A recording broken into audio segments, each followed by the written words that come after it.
أعزائي الطلبة المستوى الثالث الإعدادي، مرحبا بكم في هذا الفيديو الذي نتطرق فيه إلى درس الذرة ce qu'on appelle atome. Donc c'est quoi une atome? Le terme atome dérive du mot grec atomos qui signifie que quelque chose d'indivisible. Comme vous connaissez que la matière est constituée par des atomes. Alors que ces atomes, ce sont des particules très fines, indivisibles et incassables. Passons maintenant aux constitutions de l'atome. Comme vous connaissez que l'atome est constitué d'un noyau contenant des protons et des neutrons. Alors les protons sont des charges positives, chargées positivement. Les neutrons, comme son nom l'indique, ce sont des neutrons qui sont neutres et ne portent pas de charge. Et les électrons qui gravitent autour de ce noyau. Donc, plusieurs modèles ont été proposés. Il y a le modèle de Rutherford en 1911 qui considère que les électrons gravitent autour du noyau.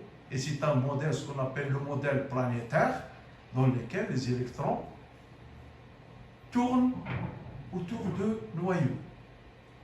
Passons maintenant au modèle de Bohr. Le modèle de Bohr qui considère que les électrons gravitent autour d'une trajectoire qui est circulaire. Par contre, le modèle de Schrödinger, c'est un modèle qui est probabiliste, qui considère que les électrons se trouvent dans un nuage électronique, qui n'ont pas de trajectoire spécifique, comme dans le cas de Bohr qui est circulaire, ou dans le cas du modèle de Rutherford, comme un modèle qui est planétaire. Donc, ce sont des modèles proposés par les chimistes. Comme vous connaissez que l'atome est caractérisé par un numéro atomique. Alors, ce numéro atomique, elle correspond au nombre de protons et de neutrons. Donc A est égal à la sommation des protons et de neutrons. Et Z, elle désigne le numéro atomique. Le A est appelé le nombre de masse, qui correspond à la sommation des protons et des neutrons. Et Z, c'est le numéro atomique. Alors ce Z correspond au nombre de protons et le nombre des électrons. Prenons des exemples.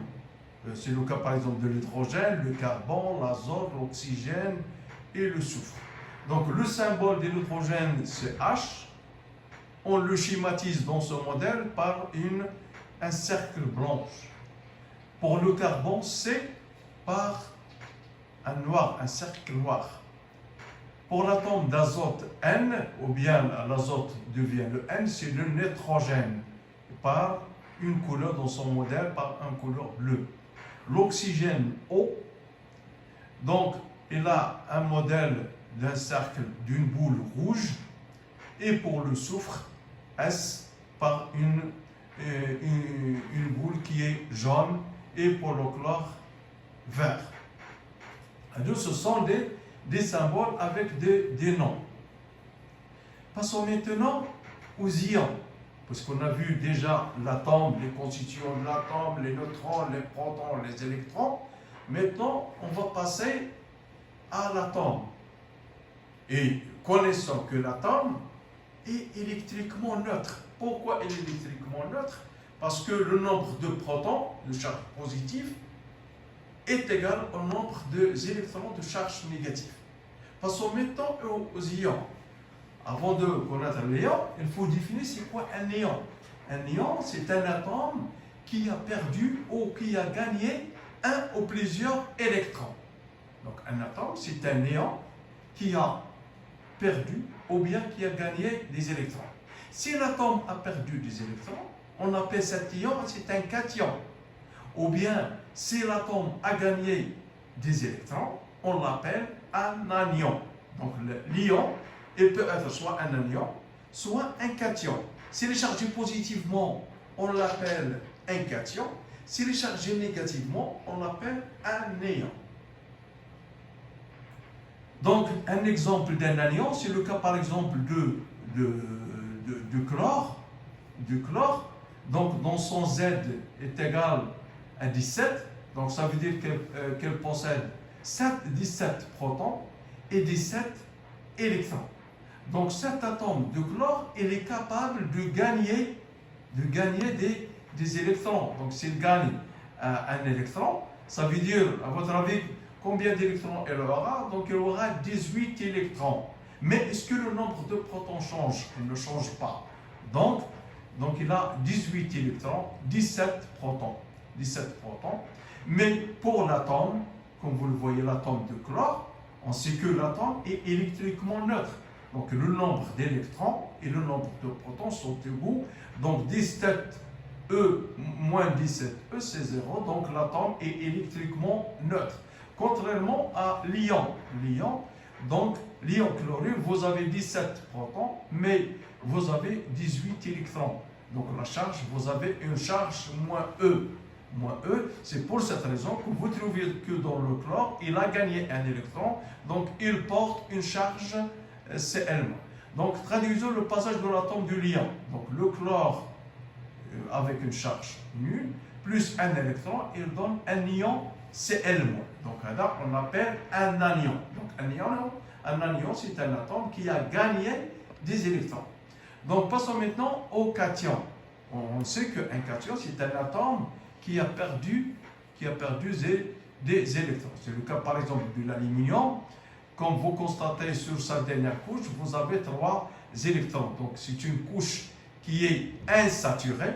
Donc il a tendance à perdre, pour se stabiliser, il va perdre les 3 électrons. Donc s'il perd 3 électrons, donc dans sa couche externe, elle va être saturée, elle va perdre des électrons. Donc dans sa couche externe, il doit avoir 8 électrons, mais avec une charge de 3+. Cette charge 3+ signifie qu'il a perdu 3 électrons. Donc Al3+, je m'excuse pour le 3+, c'est seulement Al3+. C'est une erreur de frappe. Donc un ion, donc on a défini c'est quoi un ion.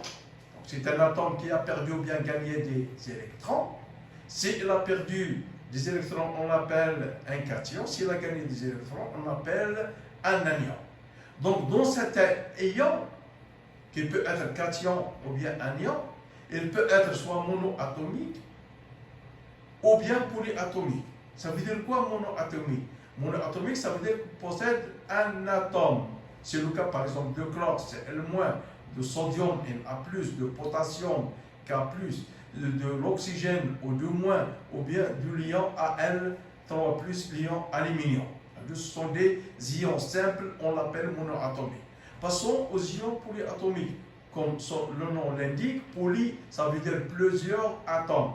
C'est le cas par exemple de bicarbonate, de permanganate, MnO4-, ou bien de bichromate, Cr2O7-2-. Donc maintenant, je vais passer à quelques exercices pour bien fixer les idées. Donc le premier exercice, c'est l'exercice numéro 1. Quels sont les constituants de l'atome? Deuxièmement, quels sont les constituants de l'atome qui portent des charges positives? Quels sont les constituants de l'atome qui portent des charges négatives? Que signifie l'atome électriquement neutre? Cinquièmement, est-ce que l'atome est visible à l'œil nu ou à l'aide d'un microscope électronique? Donc, l'autre exercice, dans ce tableau, vous essayez de le prendre sur une feuille et de répondre. Donc, vous avez le symbole de certains atomes hydrogène, carbone, oxygène, aluminium, fer et le cuivre. Donc, dans lequel je vous ai donné le numéro atomique de l'hydrogène, Z est égal à 1, le carbone 6, l'oxygène 8, l'aluminium 13, le fer 26 et le cuivre, c'est 29.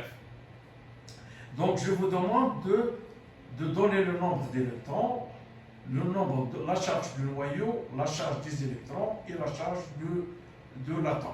Donc, vous essayez de le lire attentivement et dans un certain laps de temps, on va le corriger.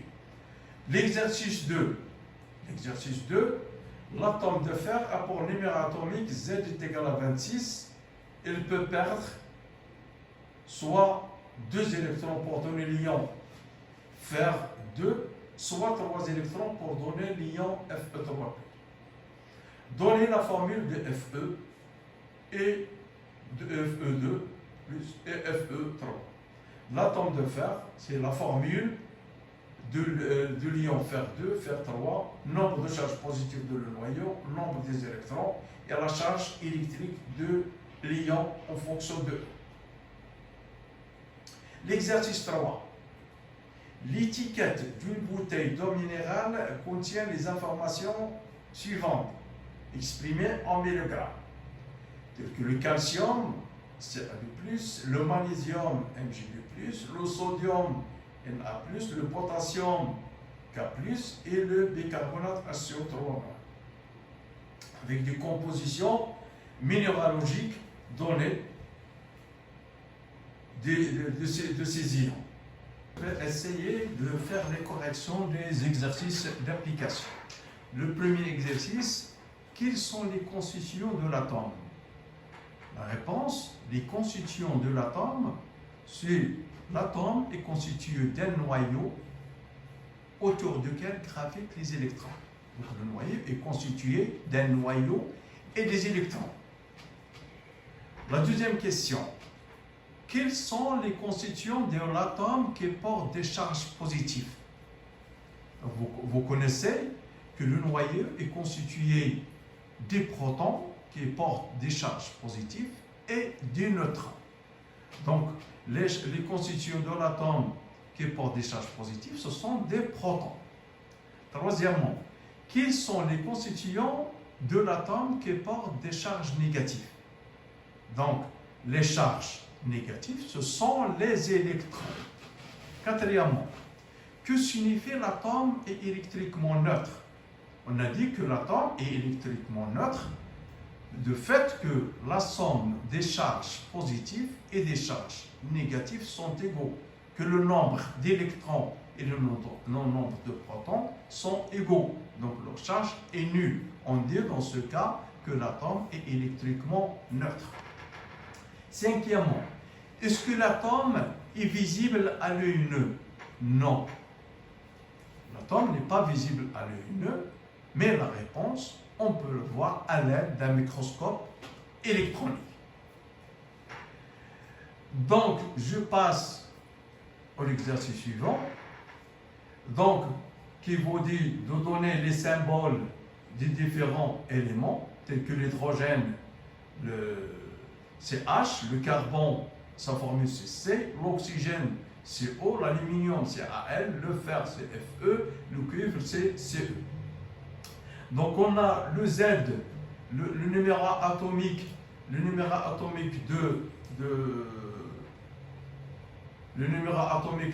l'hydrogène Z est égal à 1. Donc le nombre d'électrons c'est 1. La charge du noyau c'est 1. Et la charge des électrons c'est 1. La charge d'électrons elle est négative, c'est moins 1. Et la charge du noyau, c'est la charge du proton, c'est 1. Donc 1 moins 1, c'est 0. Donc la charge, c'est pour cette raison, on dit que l'atome est électriquement neutre. Passons maintenant au carbone. Z, le numéro atomique Z, c'est 6. Ça veut dire que le nombre d'électrons, c'est 6. La charge du noyau, c'est plus 6, 6E. Et la charge des électrons, c'est moins 6E. Donc plus 6E et moins 6E, c'est 0. De même pour l'oxygène. On a Z est égal à 8. Donc le nombre d'électrons, c'est 8 électrons. La charge du noyau, c'est plus 8E. Donc plus 8E et la charge des électrons, c'est moins 8E. Plus 8E moins 8E, c'est 0. Pour l'aluminium, Z est égal à 13, donc le nombre d'électrons c'est 13. Donc la charge du noyau, c'est-à-dire la charge des protons, c'est plus 13E. Donc, et la charge des électrons, c'est moins 13E. Donc, plus 13E moins 13E, c'est 0. Pour le faire, passons au fer. Donc, le fer avec un Z est égal à 26. Donc, le nombre d'électrons, c'est 26 électrons. Donc, la charge du noyau, c'est la charge du proton, c'est 26E.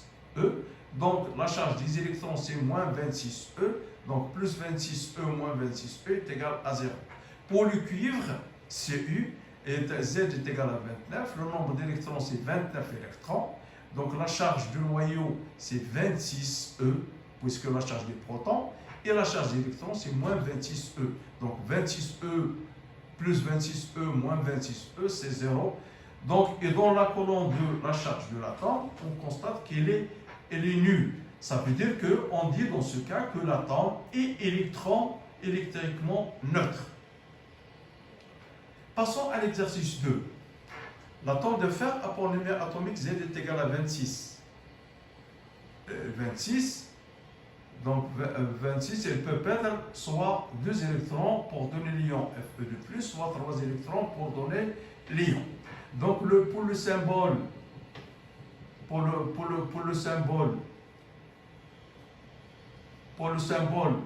de l'atome de fer, c'est Fe. Donc pour de l'ion, c'est Fe2+. Et pour l'ion Fe3+, c'est E3+. Donc pour l'atome, le Z est égal à 26. Donc ça veut dire que le nombre d'électrons, c'est 26 électrons. Charge de l'ion, c'est nul, puisque l'atome, on a dit que l'atome est électriquement neutre. Donc pour l'ion Fe2+, donc on a Z, on a l'ion Fe2+, de la charge positive, puisqu'il est invariable, il n'y a pas de changement de nombre de protons, donc le nombre de charges positives reste 26. Pour le nombre d'électrons, donc on a perdu des électrons, donc 26 moins 2 électrons qui sont perdus, ce qui va donner 24. Donc la charge de l'ion, c'est plus 2E, puisqu'on a Fe2+. Donc passons maintenant au l'ion Fe3+. Donc toujours le nombre de charges positives, il est inchangeable, invariable. Donc, alors, pour le nombre d'électrons, donc l'atome de fer a perdu 3 électrons. Donc, il va donner l'ion Fe3+, qui a perdu 3 électrons. Donc, 26 moins 3 électrons perdus, c'est 23 électrons. Donc, ça veut dire qu'il porte 3 charges positives.